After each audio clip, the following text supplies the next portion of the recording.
where our national economic problem lies. Let's talk to our guest now. With me in the studio is a public affairs analyst, Rasaq Olokooba. Thank you very much for joining us on Business Nigeria. And good day, viewers. Now, so much talk all around about agriculture. It makes it look like that will be the savior of Nigeria's economy. What's this new campaign about, and how sincere is it? The most consistent form of income for a serious government in the world should be agro-allied. It's left to us to determine which direction you want to go. Is it for industrial purpose or is it for consumption?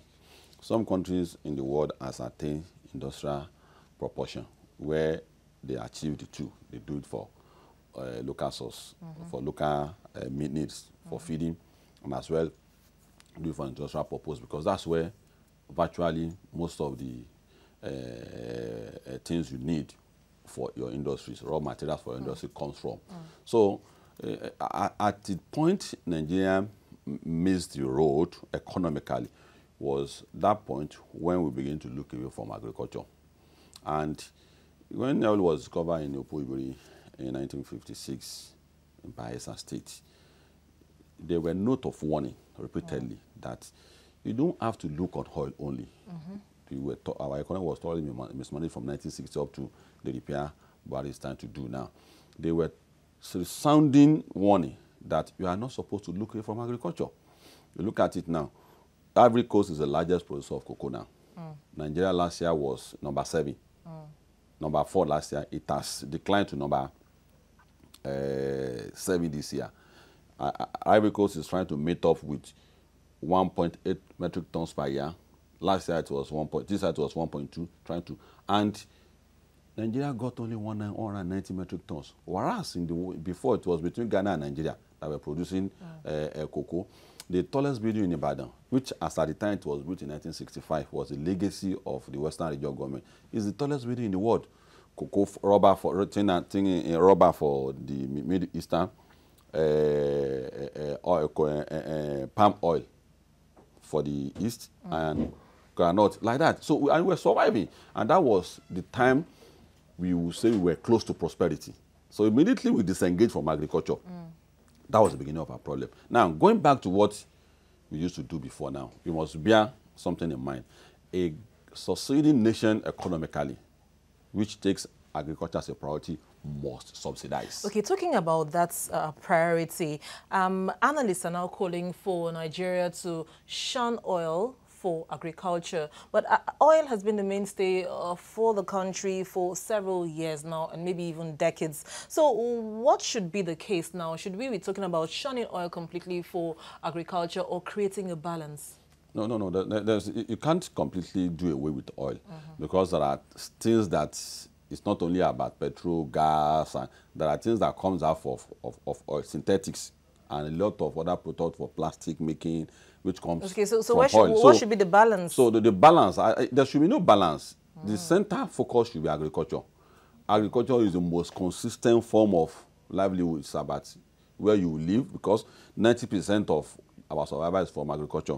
The clothes, the books, iron, which is part of agriculture, mining is part of agriculture. So all these sectors, what we should do is that we should focus more on agriculture. Oil naturally is fading away because scientists are not sleeping.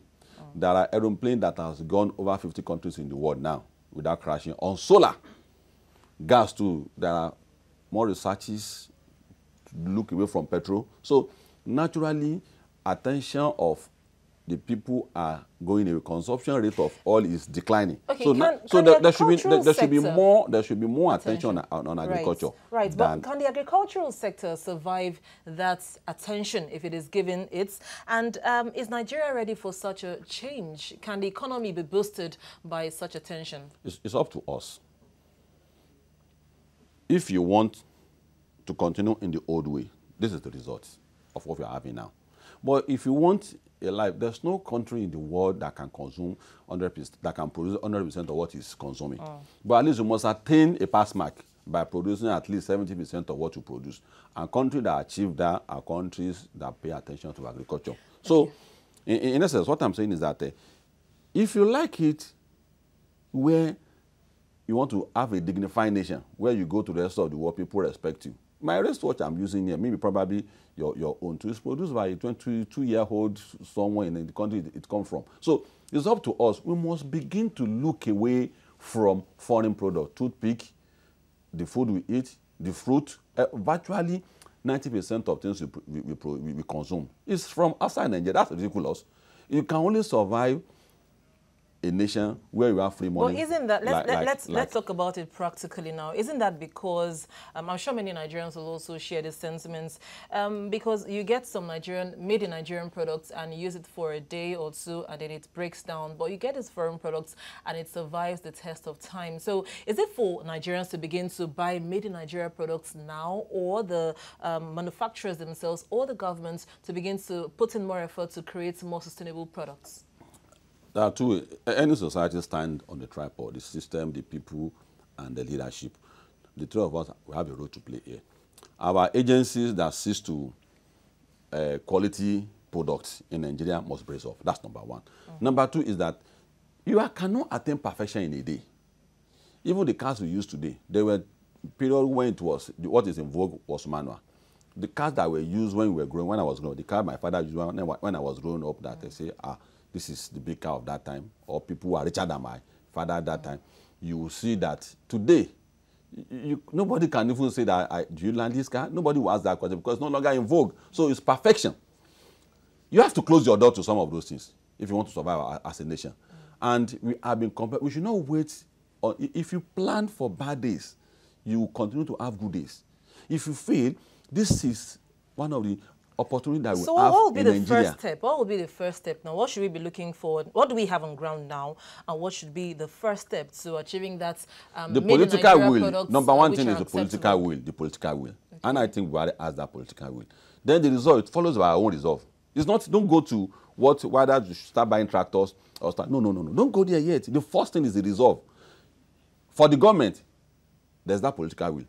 Then for people too, we must first resolve, because you can't force people to consume what you produce in Nigeria. Let's remember that the president is not the only member of government. There have been calls. Well, no. When I say the president, there have been calls for members of the National Assembly to embrace made in Nigerian cars, for instance, but we are yet to see that happening. So, is it not still at the doorstep of the government first before quickly, other Nigerians? You look at the executive, you discover that virtually 90% of the apparatus of state it controls it. So, it is coming from Buhari now that this is the change we need, not the change we want. The change we want from a Nigerian, virtually or Nigerian, that which is not the kind of change I want, is to continue in the whole way. That's not the change. To start buying rice, 5,000 naira imported, it's going to have consequence, and this is the consequence. You can't continue to buy outside what you consume, what you can produce locally. It will crash. It's cosmetics. It's not going to work, and that's the result. Before it gets worse, let's quickly address it, and the way to address it is our resolve. People must resolve. Don't continue to talk about polish rice. The price we are supposed to pay for indulging the past government is the price we are paying now. There's no way out of it. What the situation we find ourselves now, there's even no money to sponsor those wasteful lifestyle again. There's no money for it. If there had been money and Buhari is doing what he's doing now, it might be very difficult for him. That, what kind of president are you? But fortunately because it's a very fortunate thing what is happening at the moment.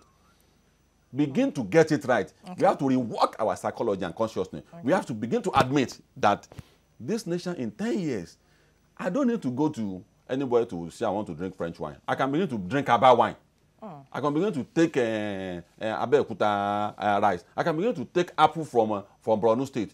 And the quality is going to have between now and the next 10 years will be at par with any quality of agricultural produce all over the world. If we are ready. But if you are not ready, it will be difficult for the government. But I'm thinking more like Nigerians are ready for that, but they want to see a step taken, first of all, by the leaders, buy made in Nigerian cars, wear made in Nigerian clothes, and then they will emulate. Don't you think so? Yeah, that's the will I said. It must come from them. Okay. And that's why, like Mohammed is doing his best. Okay. Let's admit that. Okay. But you need to sit down with Mr. President and take an express order from him, because there are some explanations that are not sufficient, which may not due to the fault of Lai Mohammed or anybody speaking on behalf of the government. Okay, we'll have to leave it here The for government, now. the opportunity to say, that we are in a bad situation.